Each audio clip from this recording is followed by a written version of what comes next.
Hello everyone, welcome to the Civil Quest.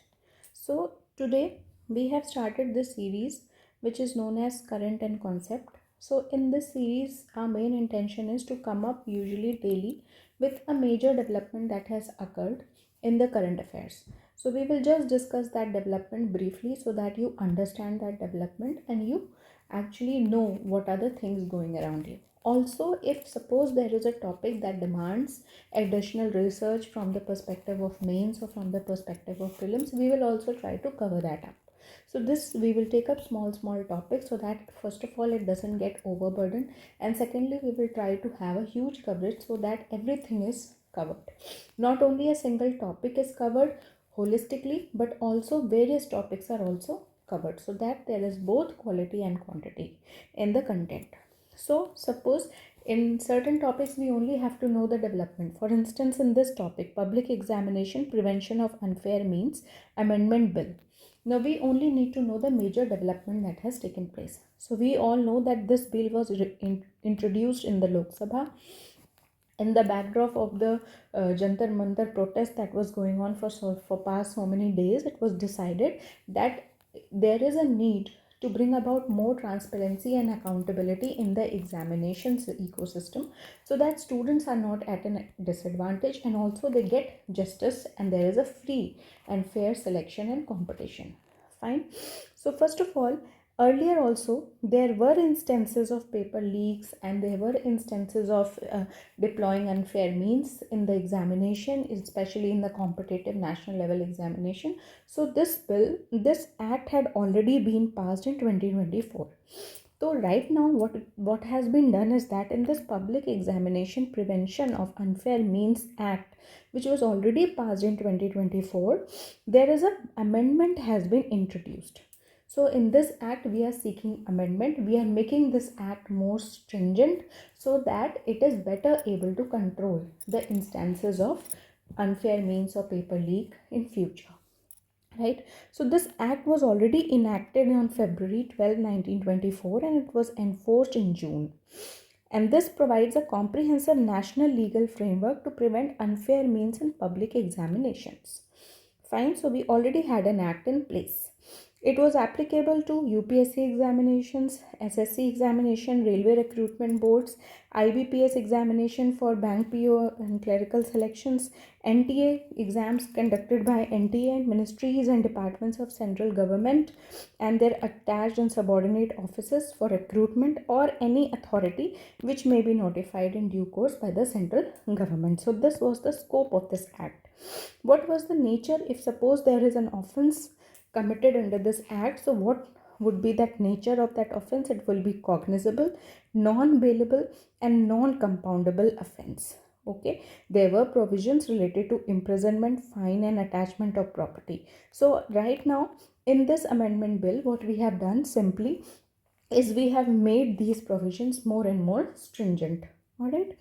Now, so what are the key provisions of the amendment bill? So you just need to know the key provisions of the amendment bill. First of all, the purpose was there were incidents of question paper leakage and organized examination related malpractices which were reported recently. So in order to strengthen or reinforce the existing legal framework already in place, this amendment bill was brought up. Aim is to ensure, as I said, greater accountability, strengthen the deterrence, and safeguard the integrity of public examination. Now, what is the punishment if you resort to unfair means? Only thing is that there are 3-4 points where provisions regarding the punishment has been made more stringent. For instance, earlier it was imprisonment was less than 5 years in this earlier act.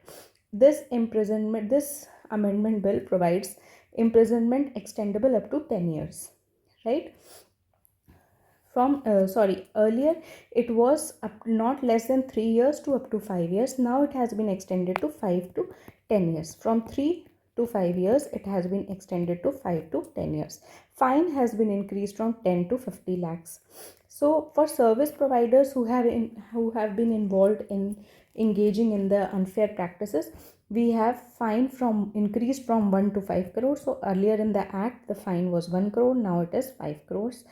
and they have extended the period of debarment from conducting public service examination from 4 to 8 years. For example, there is a service provider. Suppose there is any company or there is any public service body which is responsible for conducting the exam. If that body is found, then it will be debarred for up to 8 years from conducting any examination. Okay. Punishment for managerial personnel of service providers. So that body which is conducting the exam, the people who are involved into that body, they will also face imprisonment not less than 5 years, extended up to 10 years, same, right, along with fine from 1 to 5 crores. Okay. Organized examination related crimes. If there are organized examination related crime, the maximum term of imprisonment has been increased from 5 to 7 years, and it can go up to 10 years. Again, the fine is 1 to 10 crores. So you can just remember one or two provisions, especially this one, that it has been increased from 3 to 5 to 5 to 10 years. Okay.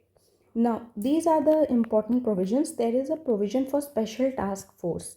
Now, special task force, it will empower the central government to refer investigation to. So, a special task force will be constituted to look into this matter, and central government would be empowered to constitute that central task force and to refer investigation to it. Special fast track courts. Fast track courts will be there. So there will be insertion of new section 12A into the act that will provide the completion of investigation within 2 months. All right, and these special fast track courts will be no courts but your courts of sessions, which will be designated as special fast courts. So session courts will be designated as special fast track courts, and they will have to complete the investigation within 2 months. So this is time bound investigation. Completion of trial within 3 months from the date of filing of charge sheet. Appointment of special public prosecutors for special fast track. There is also these two provisions under this. There will be special public prosecutors appointed for every special fast track court. Now, appeals from special fast track courts, it will be provided any order, any judgment, any sentence of these special fast track courts would be referred before the High Court within a period of 30 days, and there it should be disposed within a period of 3 months. This has also been provided, the new section 12B. So mainly this amendment bill, it mainly increases penal provisions, it mainly strengthens them, and also it provides easy remedy in the form of special task force and appeals from special task force, along with time bound restrictions, so that the investigations are not stretched far. And there is also provision for special task force for investigation, right? So this is all for this part. Tomorrow we'll come up with a new current affairs development. So this is all you need to know about this new bill that has been introduced in the Lok Sabha. So thank you very much. Stay tuned.